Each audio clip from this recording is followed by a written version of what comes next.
Hello and welcome to the Sip and Speak podcast. I am Samantha J. Best, and with me is a former colleague of mine and longtime friend, Lenn Almadin Thornhill, who is a journalist. She spent some time in Trinidad and Tobago, but she is originally from the United States. Welcome, Lenn, and thank you for being here. Thank you, Samantha. Lovely, lovely to be here. Excited? I'm excited too, and I'm imagining a lot of our local journalists will be excited to see you and hear you as well. So, Len, let's start off. I was telling you about the red light, and the red light for us would always be when the sign above the door says on air or we're live. But if it happens to be a leader, an executive, that red light might be their board meeting, their keynote speech, making the news, and it can go wrong. And you've covered everything from breaking news in the Caribbean to the US. So, in those moments of what we might term as pure chaos and a whole lot of pressure, what's the first thing you think an authority figure or a leader can do to anchor themselves before they even decide to say a single word? Pause. Really, just to pause and just observe the room. Oftentimes, when I cover press conferences, especially big breaking news conferences, press conferences, as you mentioned, we see, or I saw, and I continue to see officials. They may be good at politics or talking to constituents or even to their peers of, whether it's CEOs or fellow politicians. But when they're in front of the camera, in front of the crowd, they want to overcompensate and just keep on talking or trying to fix the situation by um, being bold or loud. But the best thing to do is really to pause. A speaker or somebody who is in that high pressured moment should be able to gather back their kind of sense of balance and re-engage the audience by just pausing for just a couple of seconds and just look at the room and then, you know, and then respond. I mean, I think that's the best way to do it. Yeah, thanks so much. Because a lot of people think when they have that pause, it means they have ungathered thoughts, they're not ready, and they fear the silence. Right. But I mean, I've seen you do it. I've watched you and I've seen you do it when we had breaking news, when we worked together. I know from experience, you would hear 10 different people talking in your ear and I would see you pause. And that's when I know that you were gathering your thoughts and just sort of like mining the field and figuring it out who to listen to. And that really applies not just for newscasters or journalists or anybody in front of the camera. That also applies to, again, to chairman of the board, to leaders who are either whether in front of 10 people or 100 people or 100,000 people. Thanks so much for that, Len. Now, so Len, we want to take it back to why our leaders and our community here at Sip and Speak should be listening to you and really pay attention to what you're saying. You've had an incredible arc from, you're going to mention the early days, Court TV, Fox. Yes, you've been here in the Caribbean at CCN TV6. I want you to take us back to that moment in your journey or tell us about that journey that got you to where you're at today and remind us where you're at today because you have made several moves over the years, right? I Sometimes have. it's hard to Yes, keep up. I have. I have. So television, it's a journey in itself, as you know. But I think the biggest challenge is not getting a job on TV or being a reporter in the field or covering 9/11 here in New York City, or covering the presidential election here. When I moved to Trinidad, learning about the politics, the culture, that was one of the biggest challenges. So I was fortunate enough to work with wonderful, talented, really beautiful people there in Trinidad and Tobago. And that really helped me to prepare myself to take on bigger roles. We moved back to the United States. And I, again, fortunate enough to get a job at Fox News. That was kind of a big change because I've always worked in sort of like a regional, localized news, and going from that to mainstream news, that was more of a a challenge, especially something like Fox News that has sort of its agenda, challenging agenda, and learning how to find the balance on being a journalist, but also kind of brushing off and realizing where you stand when it comes to working for a company like Fox News. That in itself is a challenge. And so from Fox News, we moved to Atlanta, Georgia, and had an opportunity to work for Court TV, which is with Scripps News. And that also is another set of challenges because that's more legal news, focusing on a lot of crime and learning about the court system, which has been really, really helpful in understanding just, the laws in America and how it applies to everyday people. So it's been great working there. What attracted me to is because Trump is a president again. So I knew it was going to be something that is it's going to be just a lot of news, and it's going to be an exciting kind of news cycle. And he has delivered, continues to deliver.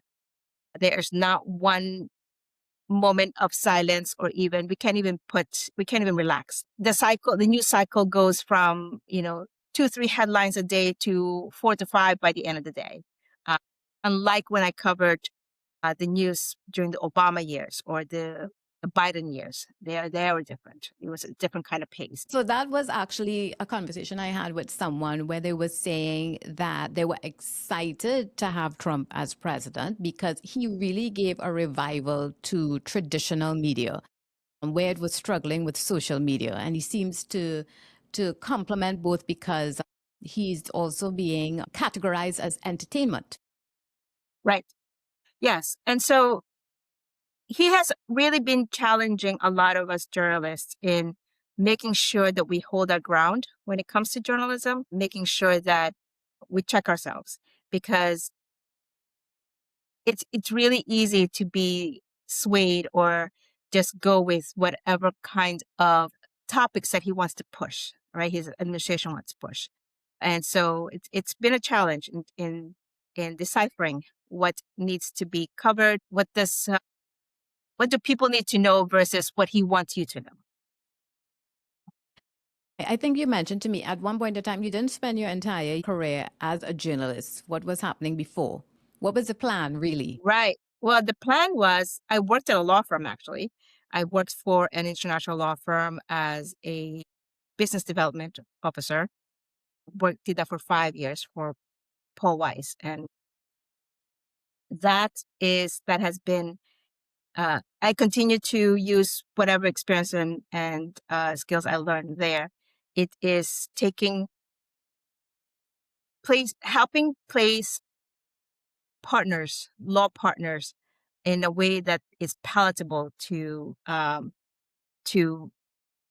audience, to the public, because sometimes lawyers can be really just in a bubble and talk legalese. But I worked in a department where we sort of take whatever case they're working on and translate it into layman terms and kind of market it to different audience in order for consumers or clients to understand that they are the best legal representation that they can have. Well, yeah, it really sounds like news. Yes. Yes. That's ex- that's In a way. exactly what we that's exactly what we do, right? In a way. Yes, it does. Well, you would have seen the chaos off air, what the viewers don't get to see. How do you stop that chaos from leaking into the on-air deliveries as part of the team? Right. Usually, definitely count on the people around you or your team. There were many, many times where I'm in the middle of a live report.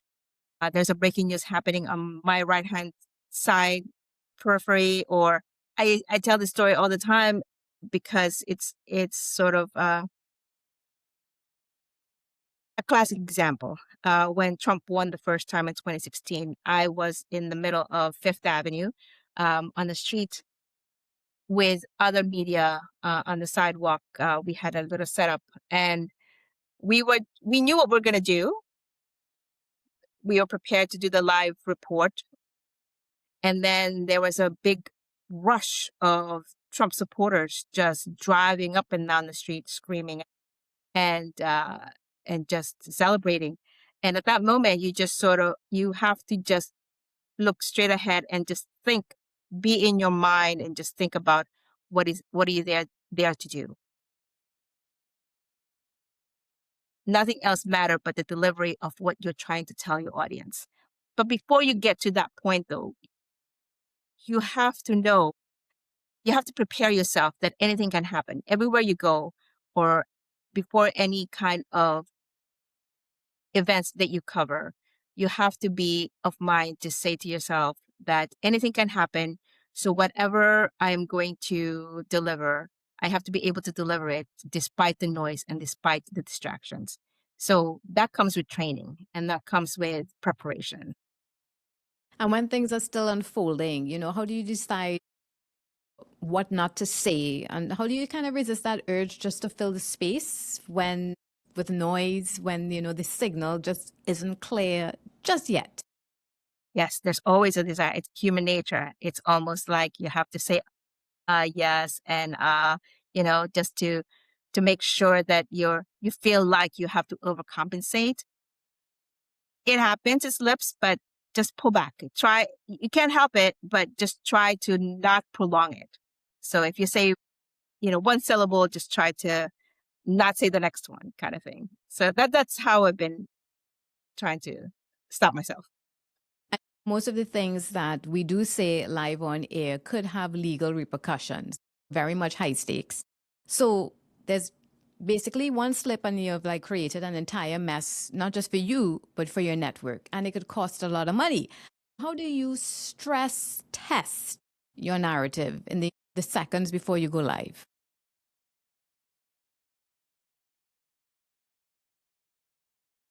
Different ways.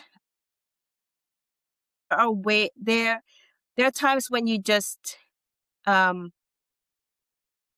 correct yourself in a sort of a kind of downplay it, to not emphasize the mistake. Mistake people make on air is announcing somebody has died, and they haven't really died. You have to have a prepared script, or in your mind ways to walk back that message or that utterance without admitting complete fault or mistake, to sort of minimize it. You know what I mean?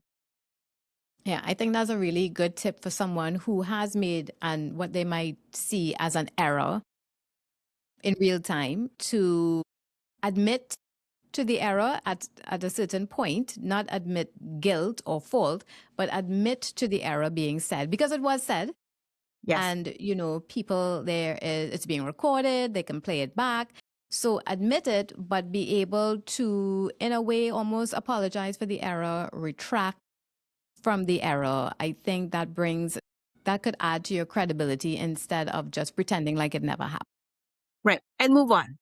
Just admit, apologize, and then move on. And then just change the narrative. And then you're making a great point about preparation. So a lot of people don't see preparation as something important when they're in these red light, high stakes moments. So they're just like, oh, I'm a charismatic talker. People like my personality. So I could get up there and I could answer these questions as they come to me spontaneously. So even in a press conference, a press briefing, do you think there is some sort of level of preparation? Yes, for sure. For sure. You can tell. You can tell when someone is prepared, even though he or she make it look like it's spontaneous. You could tell. Read through bullet points or create bullet points for yourself. You don't even have to create a whole narrative or a whole script. Create bullet points for yourself. Read it out loud to yourself. Have somebody read it to you or you read it to somebody else. Create different scenarios in your head of what you can encounter, what kind of questions, you'll get. For somebody who, let's say they're not in a press conference and they're just doing a kind of introduction, make sure your introduction is balanced and not just, about yourself or just one subject. Again, it helps, and you might think the audience doesn't know, but they know. They could tell. Most people are afraid of the dreaded Q&A, which, as a journalist, you are versed in asking questions, and questions that, is it done on purpose? Lenn, tell all the leaders out there, do you ask the questions to make people fumble? Yes, we do. No, I mean, we come with questions because honestly, there is the reason we're there is because we want to find answers. We want to find out the truth. We want to tell what is accurate information to our audience. But at the same time, too, it's a testing ground, right? You want to be able to know that the person you're asking the questions to know what they're talking about and not just somebody who's just, reading off something or being told what to say. It depends. I mean, it depends on the person you're asking. But yes, you have to come with challenging questions. That is the only way that you will know for sure that you are getting the accurate information and yet you're not being fed kind of like a press release, So like in terms of persons who are very technically competent in their industry, in their spaces, but the press conference or the Q&A or the media interview really is going to shake them. What kind of advice could you give that person? Because nowadays you are supposed to be able to fulfill all opportunities, be it as scary as they may, when you hold certain leadership positions. So we can't be like, I'm technically competent, but I'm not going to speak to the press. So for that person who has never had that experience before, but now they have been thrown into that capacity, what advice would you give them? I say always draw from your personal experience. Like, for instance, if I'm interviewing or there's somebody in front of me who's talking about cryptocurrency or mineral deposits or something, I'm sure they're very versed on that. Find a way to make it relatable to common people. So for instance, if the speaker is going to talk about the importance of a cryptocurrency in today's market, bring the price of groceries into the conversation. Bring in how it relates to how I will paying my bills, sort of make it more relatable to everyday task or everyday information that we consume. That way that you'll be able to convey a message, technical information, but I'll be able to understand it. My mom and my dad and my grandmother will be able to understand what you're talking about. So you're saying you need to be able to understand it because, there's a saying about journalists, right? We are jack of all trades, master of none. So we're not necessarily versed in any particular industry, except there are some journalists that is their beat. Right. They came from that Right. industry. Right. They've taken it into their careers. So normally certain execs, certain leaders, they talk to only a specific audience, and it's normally a very high level audience. Do you think it would be incorrect for them to, what we might say, make that message more layman because it's news, and take them down off of that, higher shelf? See, there's a misconception that by changing the language is sort of dumbing it down. It's not. But the point here is to get your message across, right? So if you have to translate it into layman terms, or if you have to translate it into, French or German, just think of it that way. You're translating to a different language. You're not dumbing it down. You are trying to find ways to convey your message, to get your message out. Now we're using social media. It is the same message, but using 140 characters to tell your message, right? This is what the CEOs and the executives are doing now. They have to post it into Instagram or X. And is that dumbing it down? It's not. It is another way of getting your message across. Yeah. And then also you were mentioning, and I found this was an interesting term to even mention when we're discussing like news, but it's empathy. And would you say that empathy as a leader makes them authoritative, or does it, it have that slight risk of making somebody sound soft? There is a thin line and a very fragile balance in finding it. And that's why that's why when we find a leader that finds that, we say they're a great leader. You could tell. Obama has it, right? So that he could exude empathy, but at the same time, we would never be able to label him as soft. So, but yes, because at the end of the day, your audience is your fellow man. At the end of the day, your audience and your clients and your consumers are your neighbors, are your fellow citizens. So there is a sense of you need to be able to sort of exude a little bit of empathy on whatever it is that you are, what kind of message you're sending, whether you are a reporter, whether you are a CEO trying to rally your team, your company, your board members, whether you're a politician that you're trying to rally your supporters, that you have to have that a level of empathy, and you have to be able to tap into that as a leader in order for your message to work. I mean, we're seeing it right now on how it's not working for somebody, and so that. It's a question that, or conversation that I've had in the past. Is empathy something that you can teach? Is empathy something that you're born with? Is empathy, and like you mentioned, something that you tap into? And I mean, we've been in certain newsrooms together, and you would technically see the empathy doesn't exist. And it will take somebody like you to push a reporter and tell them, find that emotional part of the story. So overall, where do we conjure up this empathy from? That's where training comes in. That's when you need somebody to be able to walk you through that.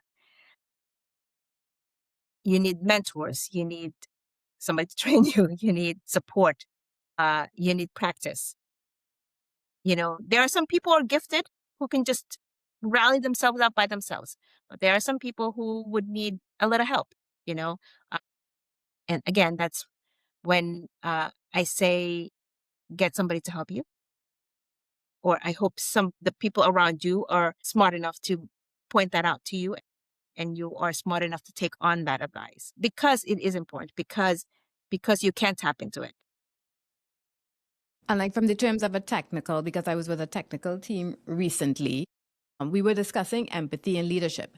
And it was very difficult for some of the members to figure out that, I have a life and death situation and I don't have space for empathy. I just have to give the instructions to get us to a safe space. And I've seen that like in many instances where we just need to get the job done and we don't have time for empathy, because empathy takes a lot more energy and it takes a lot more effort. But do you think it holds a better connection or result in the end? It does. And again, you have to recognize there are different levels of empathy. You don't have to go all out, hug somebody. You don't have to go all out, give a big speech.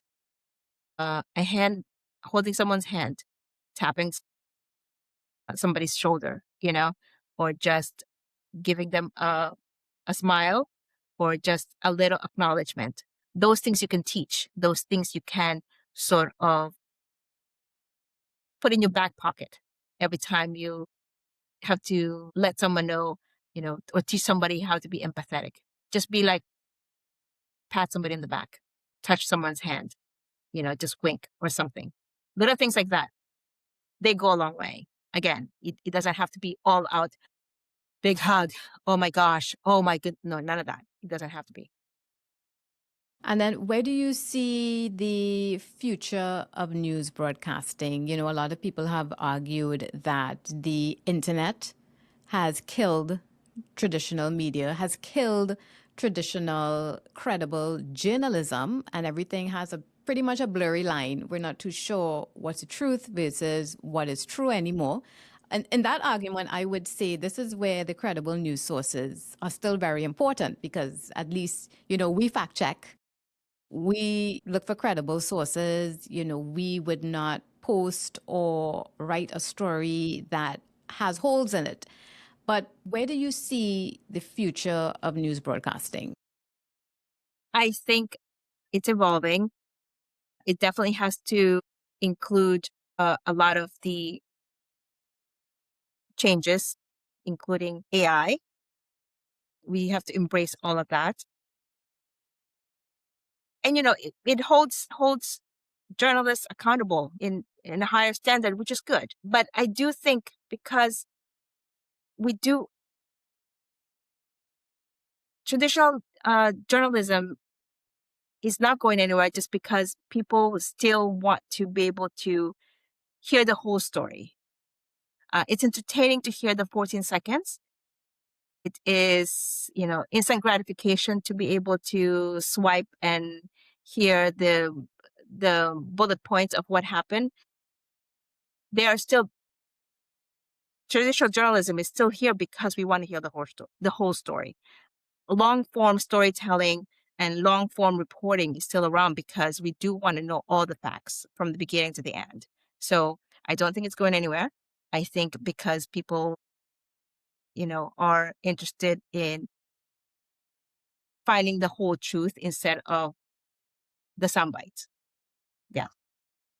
And then for the leaders and the influencers who have just focused on, showing their expertise on social media, in the past, I've had discussions with, online marketers. And one of the things we talk, I can't remember, we talk about the backlinks. So let's say you feature me in a story on Fox. And because you are a credible source to search engines like Google, and I post that link on my website, I get a higher rating inside the search engines because of your credibility. So it transfers to me. So I think a lot of the persons who are just focused on being online and showing their expertise online are missing out like on a whole segment of their credibility. What advice you could give them to even be featured in a news story? Right. You have to be open to, as you mentioned, you have to be open to different possibilities and to different audience. I mean, classic example is during the election time here in America, the presidential election. Before this presidential election, nobody was going to podcasters to be interviewed because they thought it was, for a specific audience. But once that floodgates open, everybody wants to be with a podcaster because it's a different audience. Again, the influence is different. The target market is different. So you can't, and if somebody approached you, for instance, who is just an online, a vlogger with like maybe 50 followers or something, doesn't mean that you're not going to that their audience is not important or valuable. That 50 audience may carry, all of them may have millions of other followers, you know what I mean? But that 50 people may just be following that one blogger. So you can't narrow yourself and judge somebody based on the numbers and just the number of followers. Be open to different platforms because the world is getting smaller and the audience is getting bigger. And how do you think you could attract the attention of the major news houses, like where you've worked in the US, to pay attention to you and feature you? That's a great question. Working at Fox, we get a lot of pitches, and I'm at the assignment desk. So I'm on the front line when it comes to that. How do I get attention? How do I get my attention? Anyways, I think it's persistence is usually what gets me. So if somebody keeps pitching me the stories, different angles, for me specifically, I don't necessarily go choose a story or chase a story because of viewership or I think they're popular or whatever. It is, I think, again, persistence and also the angle of the story. So, you may pitch to me, the sky is blue today. I think I'll be able to show you why it's blue. And then tomorrow you'll be able to, you should pitch it to me why the sky is green and why you can show me why the sky is green. So I think persistence is one of the key. So you would say, as a bit of advice, is come with the angle. Yes. Because I think some people think, I'm a good person to interview, and then they No. expect you to figure out what the angle should be. No. We have a lot of people who are nice looking on camera, they might have 10 million followers or something, but if they've got nothing to say that's interesting or what story you're trying to tell, again, the angle, no, thank you. Yeah. So individually, everyone should have their own story to tell. For sure. For sure. Yeah. Their own story. In terms of that, what about the CEO, the leader of a company, the person who has to be in front of the camera, and they happen to be terrified of those what we call red light moments, the moments of the press conferences, the moments of the keynote speaking where the media is present? What's your journalist trick that they can use to just stay ready and deliver? Look at one person, focus on one person, focus on one thing that would calm you down. Some people, the trick works when they're just looking at the light or they're looking at the lens. Some people, the trick is they're looking at one specific person that they like in the room. What centers you? That usually works. If I just tell somebody, look at me, don't look at anybody else, or look at your mother, don't look at anybody else, that usually works. You can't overwhelm yourself when you're in a big room. You're going to be overwhelmed. Even if it's just 10 people in the room, you cannot be looking at 10 people in the room. And pan over like this, but focus on one thing. That will come in. So one of the things before you go, what would you say what would be the comparison between working in news in the Caribbean and working in news in the US? What are like the major differences here? Maybe you could even like pass on a little bit of advice to us or them. Major difference? I mean, I think it's just volume. Volume is the difference. We just have a lot to talk about only because, it's a big country and a lot of players. But, at the end of the day, the stories are the same stories. We have politicians who say the truth, not say the truth. You got to find the actual truth. We have crime. We have the same stories. It's just volume and, a lot of noise. But I think also the main difference is, Trinidad has a lot of talented people, but I feel like you just don't have the support, the network to help the journalists as much as maybe America does. And again, it's because there's a lot more people here, I guess. But I wish there's more support in Trinidad and Tobago because, it's a lot of talented people. So you'd say a little more training and nurturing for the media field. For sure. For sure. Support, training, just guidance. Yeah. Because again, it's almost like untapped resources that you have, Well, thank you so much, Lenn. Lenn Almadin Thornhill, journalist in the U.S., gracing us with her presence here on the Sip and Speak. Thank you so much for joining us. Thank you so much. It's been a pleasure. Thank you very much.